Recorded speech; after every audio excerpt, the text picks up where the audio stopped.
สบายดีจ้าสวัสดีพี่น้องสวัสดีสุขสุขสวัสดีตอนเช้านะคะมิงออกกำลังกายเหมือนเดิม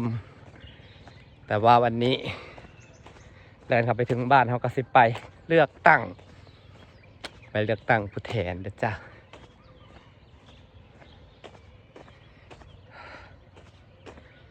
ไปเลือกตั้งวันนี้วันที่22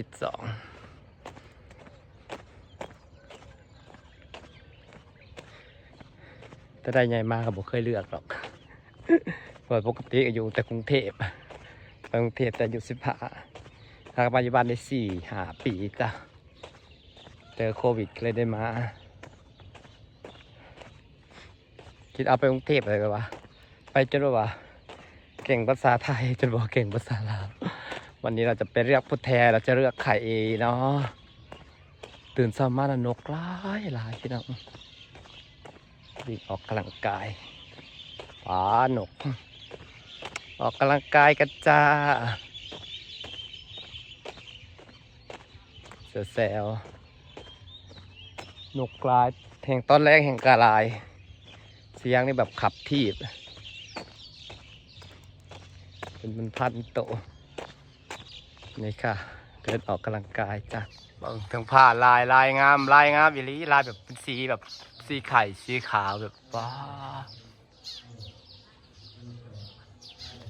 ลายทั้งผ้านะสับลายงามแตะสิไปเลือกตั้งลายงามอีหลีเหรอ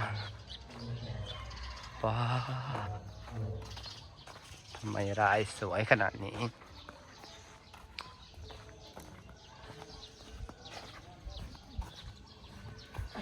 ป้าก็เลือกในบ้านพี่น้องไว้บริไก่แล้ว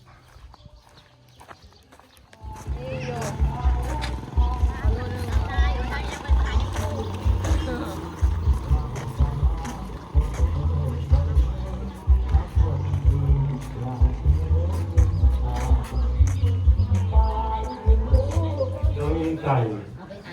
ชามมาการมอบกาเปิดการเลือกตั้ง ก็หน่วยครับเลือกตั้งบ้านบริกรบ้านเลือกตั้งกรรมสิทธิ์สภาแห่งชาติสุดที่คิดและสภาแห่งชาติกำลังรอเลือกตั้งกับคนหลาย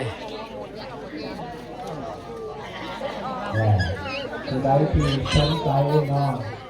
อีน้อยเลือกผู้แทนนั่นหรออีน้อยโอ้หน่อไม้สั่งจากโลแต่เก็บหน่อไม้ขายจ้ะสั่งจากโลก็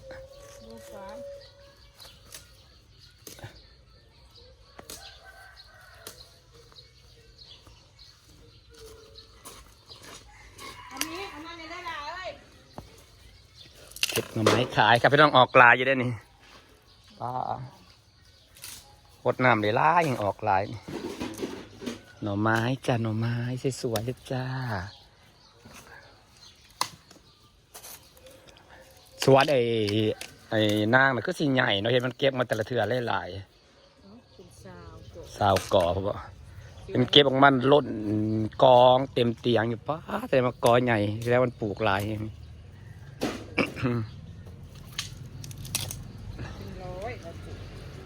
แม่งปลูกไว้หลายเป็นสวนหน่อไม้นะพากันมาแต่เลือกตั้งมาปีนก้อนหน่อไม้พี่น้อง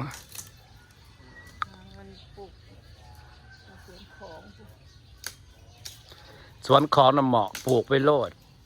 เอาซื้อโซลาเซลล์น้อยนะมาลงไม่ต้องเอาอันใหญ่โซลาเซลล์มันบริแพงกว่าใดจุ่มลงน้ำคลองนะสับสุดสิโฮสนี่ก็ทอดตัวใหญ่มันสิใหญ่โพดของคุณนะเอาต้นน้อยปลูกที่ยังปลูกพอให้แม่นี่ล่ะแม่ต้องตีผีเงินเติงปลูกเทียงน้อยอยู่สุกก็ได้พอดีนอนนี้ข้าง40 ลาบอยู่ก็นี่40 ลาบ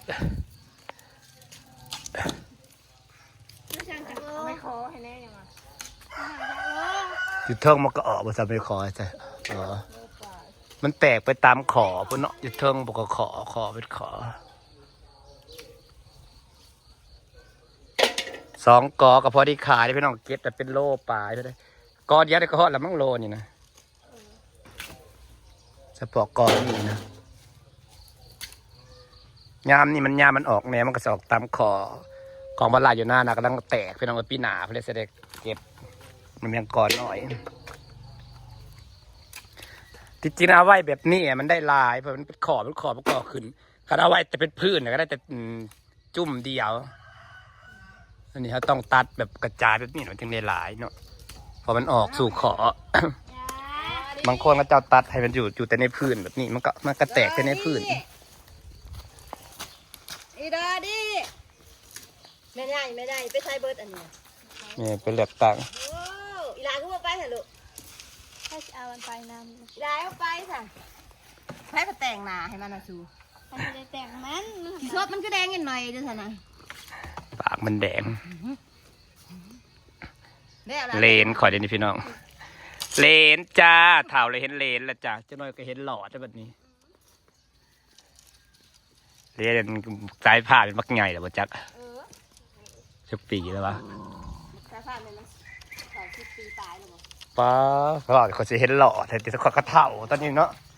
เจ้าน้อยร้านก็เอาลูกเลนก็สิเอาลูกเมียแล้วพี่น้องป้าสำหรับเท่าเติบจะเห็นฮอตเลนฮอตหลอดลูกร้านเลนหลอดยันได้เห็นเบิร์ดอยู่สุพรรณเนาะเลนก็จนมักใหญ่เลย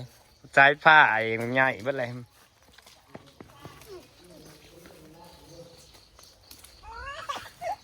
เอาเพื่องมาถมก็มาเลยตอนคืน เฟืองอยู่หน้าพี่นางนะงัวเหยียบมันจะหมุนมันจังใส่ง่ายนี่ มาปุ๊ก เอาตัวงัวเหยียบหมุนมันจังใส่ง่ายมันจังใบยาวกูเราก็ปกไว้เลยออกหน่อเลยเฟืองปกไว้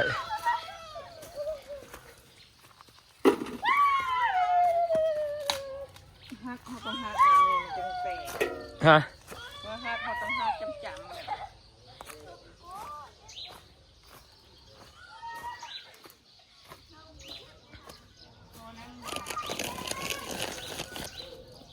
อันนี้เนี่ยมันกว้างมันจะใส่พุ่นใส่พุยได้แต่ผัดมีตาหากมันเต็มแจ๋บนแหละใส่ยังกระบอได้ มันกระบอแตกและอันนี้มันยังใส่พุ่นใส่พุยได้อยู่ ตัดไปเสียตัดไปเสียเอา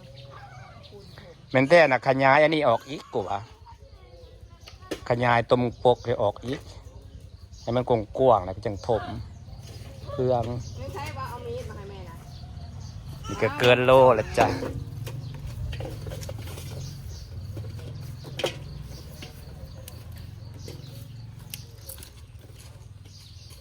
ตัดออกแล้วว่า เก็บน้ำมันขายจ้าเพิ่นสั่งโลหนึ่งเพิ่นน่ะพี่น้องก็เดียวก็ได้ขายเท่าละโล2 โลเพิ่นนะคะวิ่งออกมาถึงบ้านละเลยแล่นเข้าไปเลือกตั้งพี่น้องออกกำลังกายแล้วมีจิตแจ่มใสเฮ็ดเวียกกับซ้ำออกกำลังกายแล้วแหละพี่น้องเพิ่นในต้นไม้ค่อยเขียวเต็มที่อยู่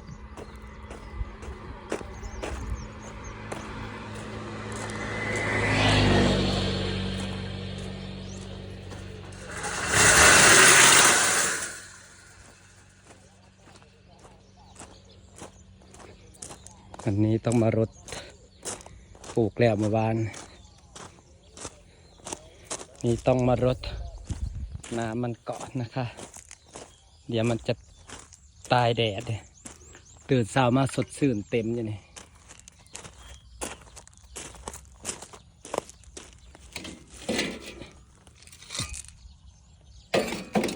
สดชื่นเต็มอยู่พี่น้อง